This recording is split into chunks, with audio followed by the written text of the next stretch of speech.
महाराष्ट्र में भक्त हुए श्री त्रिलोचन जी, परम संत सेवी, श्री पंडरीनाथ भगवान के चरणों में ही रहते थे।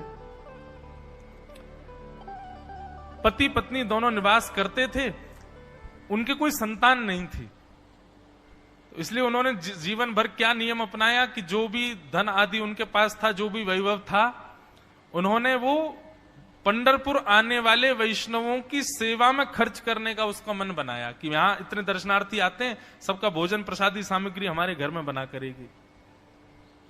तो श्री त्रिलोचन जी पंढरपुर आने वाले दर्शनार्थियों को घर बुला करके प्रेम से भोजन पवाते थे, और जितने भी दर्शनार्थी दर्शन करके पंढरपुर से जाते थे वो अन्य संतों को कह देते, बोले कहां जा रहे हो? बोले पंढरपुर जा रहे हैं।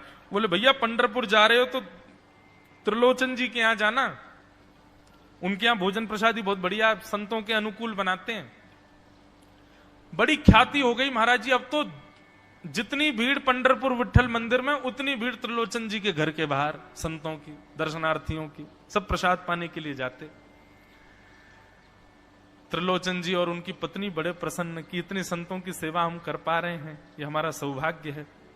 धीरे धीरे दोनों वृद्ध अवस्था को प्राप्त हो गए। दोनों वृद्ध हो गए तो अब इतनी सामग्री बना नहीं पाते, कोई सेवक नहीं था, स्वयं बनाते थे पति पत्नी मिलकर के। अब तो ऐसा हो जाता, कभी कभी दाल लग जाती, जल जाती, रोटियां सेकते तो रोटियां जल जाती।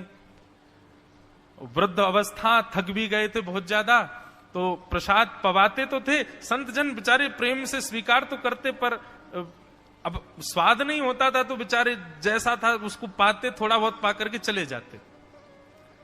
धीरे धीरे संतों का आगमन अब कम होने लगा।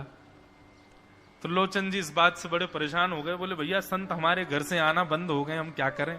तो श्री त्रिलोचन जी महाराज ने बाहर एक बड़ा सा कुछ होर्डिंग जैसा लगा दिया, उस पर लिख दिया कि अंदर कोई संत सेवा आदि के लिए एक सेवक की आवश्यकता है, अगर किसी के अंदर सेवा भाव हो तो वो आकर के भीतर संपर्क करे।